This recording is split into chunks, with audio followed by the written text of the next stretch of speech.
Ever since India globalized and opened up its economy, it has not been able to isolate itself from issues like the COVID 19 pandemic and climate change. India has been affected by, in smaller and greater ways, by the actions taken by the other nations of the world. Is economy one of such areas where India is really affected by what's happening around us? In this particular video, that's what we're going to understand. Hello everyone, I welcome you to another video by Legacy IAS where we are going to talk about that is India moving into a recession. All right, where is the economic trends? What are the economic trends indicating? Where are we heading towards? What are the different things which are happening in the globe and its effect in the economy? All of that and much more. I hope you enjoy this video. Stay tuned with us.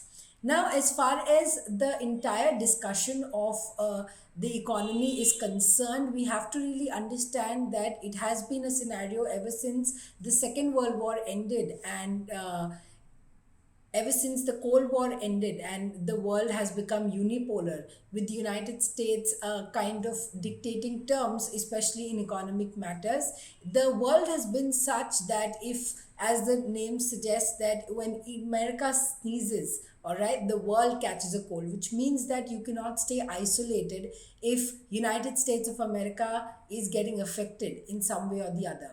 Now, as far as the global scenario is concerned, as of today, we're looking at the world moving towards recession, especially with the downturn of United States of America, large parts of Japan, Europe, and also China. Here, what are we looking at? World is basically expected to enter into a recession soon after these countries are moving towards some kind of recession or downturn. The IMF chief basically said that the global economy is moving from a world of relative predictability to one of greater uncertainty. So we cannot really say and anticipate for sure that what is the direction in which we are moving forward.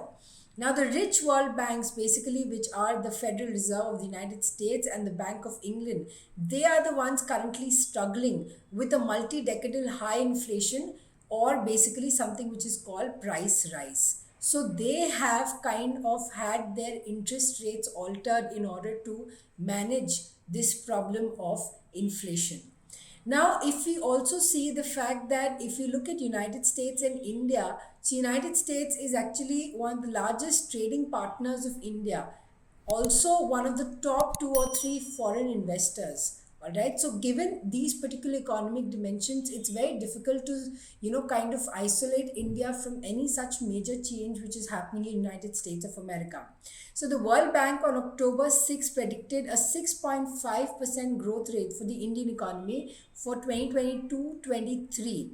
IMF as well projected a very similar percentage, all right, for India.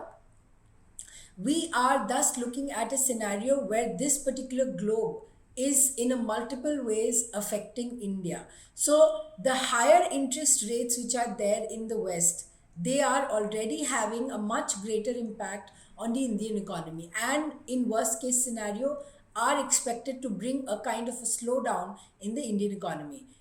So, if these large central banks continue to raise their interest rate, trying to control their own population, that kind of ill effects is also going to come to India. The RBI then will also be forced to raise the interest rates in India. And this is primarily because, if the US FedEx decides in a certain direction, we are in a lot of ways affected by it. It'll basically kind of even make difficult for people who are already on loans. All right, the growth in the recent times in India, if you look at the bank loans, have been quite strong, but at the same time we will see that this particular change in the FedEx might just anticipated that it will affect the way in which personal consumption is taking place. Now, if you look at how the situation is panning in India in this particular global context, so the RBI governor Shashikanta Das, he's saying that India is definitely, even though India is definitely not immune to any such kind of global spillovers, our economy still continues to be much more resilient in those times. In fact, in some ways, it is kind of history repeating itself where we were kind of not doing so poorly. In fact, we did quite decently after 2008 crisis.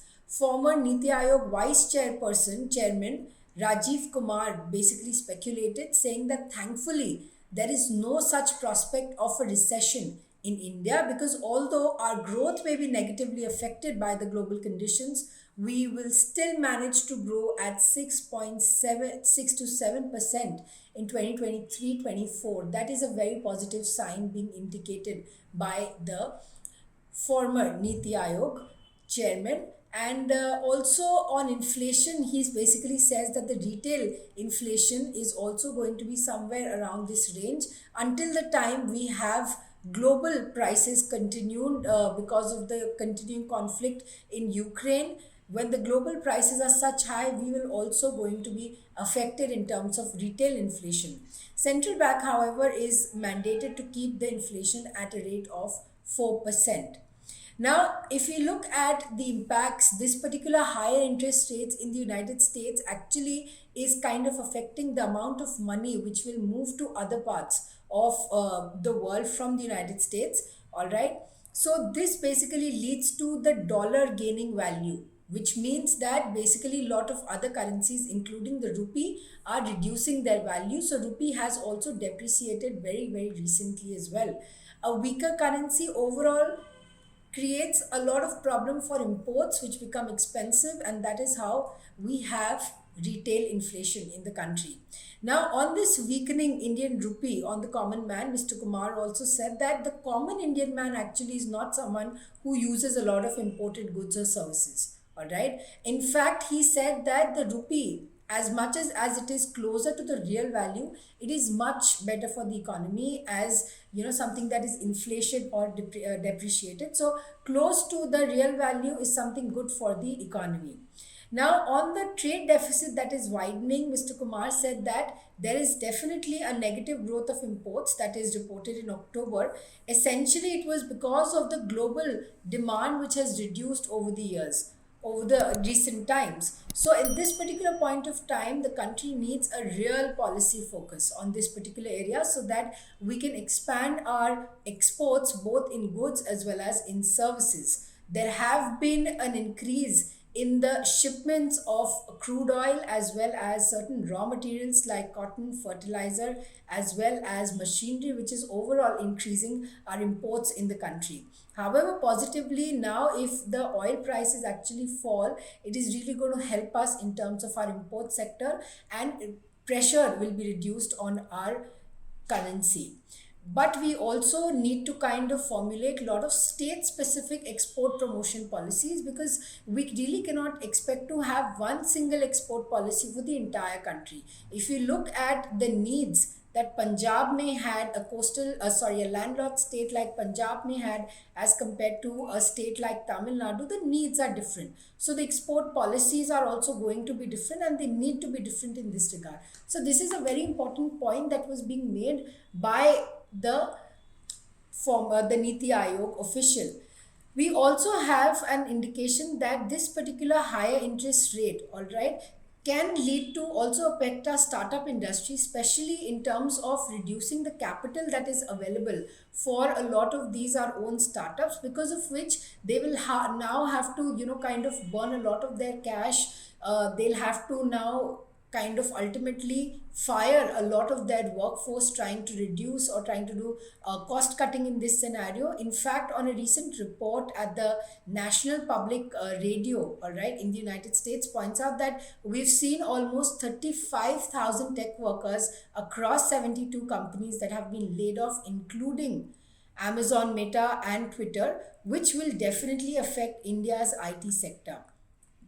The higher interest rates have basically also affected the real estate industry. Also, this has affected the wealth that people basically have. Now they feel they don't have too much of money to kind of spend. So basically, it's negatively having some psychological effect.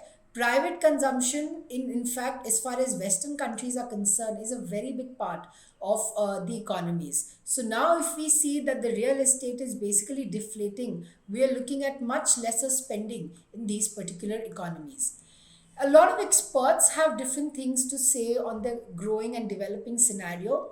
Now, some of them are of the opinion that the current trajectory of the economy in India is actually going very, very strong. And this is reflective in the way in which we have a high number of tax collections in India, the increased number of car sales, which people don't really treat it as a luxury anymore. It's an essential commodity, and the amount of airline traffic which has grown.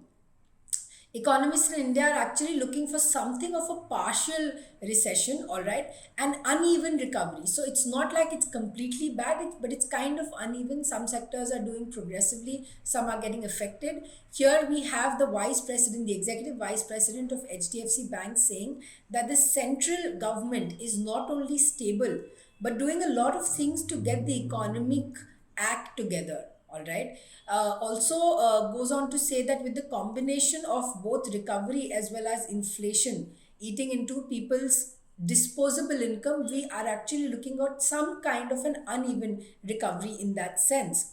According to the HSBC, the mantra of 2022 globally has been that we basically have to bring down this inflation, and even for a shorter period of time that requires us to sacrifice growth.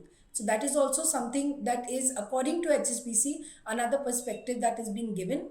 We are also looking at the ASEAN economists saying that we are seeing basically how the household mortgage costs are rising. All right, the household construction affordability is falling, and how consumers' real purchasing power is also falling.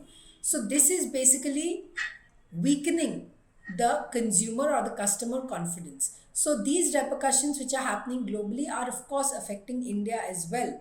However, if we look at a lot of positive impacts that is taking place as far as India is concerned, there's a very different kind of change, because we cannot ignore the fact that how we have surpassed UK now, because American investors have been very eager through the PLI scheme, production linked investment scheme, to invest in India, and it serves as a major alternative to China, especially after the way in which the entire supply chains have been disrupted during the COVID pandemic, and the US China conflict is actually continuing in those terms. All right, so US investment has basically increased in India, and a large part of it, almost 80%, is basically because of digitization, because India really has adopted digitization in terms of technologies, in terms of mobile phone usage, like never before. In fact, the recent decision of Apple coming to United States to decouple from China, all right, basically shifting towards India, is demonstrating a kind of lineage that we are, kind of leaning that is there. In fact, in the semiconductor device industry, which is like a fight happening globally, the we have Foxconn, which is the main subcontractor for manufacturing the Apple iPhone, and their interest in India is just kind of showing the kind of confidence that the economies of the world, including United States of America, are having towards India. There's a very important reason why this is the case, because unlike the other Asian economic giants like Singapore, Thailand, Malaysia, South Korea, and China, large parts of the Southeast Asian giants, India is not an export based economy. Our economy is resilient, and Make in India and Atmanirbhar Bharat production linked incentive are kind of doing a lot in terms of domestic market and domestic consumption as well. So it's not as export dependent as these countries of Southeast Asia, which kind of gives a lot of long time confidence on economies like India in terms of its indigenous demand, and the kind of consumption activities that can go on, which has really created very long term trajectories for companies, such global MNCs, to shift their bases from China all the way to India, which is a very, very positive impact. So, in totality, we can see some sectors getting affected, but overall, it is not going to be the way in which things have affected in the United States of America, in parts of Europe, Japan, as well as China. So that is a positive news that we have for you in this particular video. If you like this particular news, do like our button and also this particular video. Share it with those who are still very skeptical about India's future on economic terms, and subscribe to more such videos by Legacy IAS.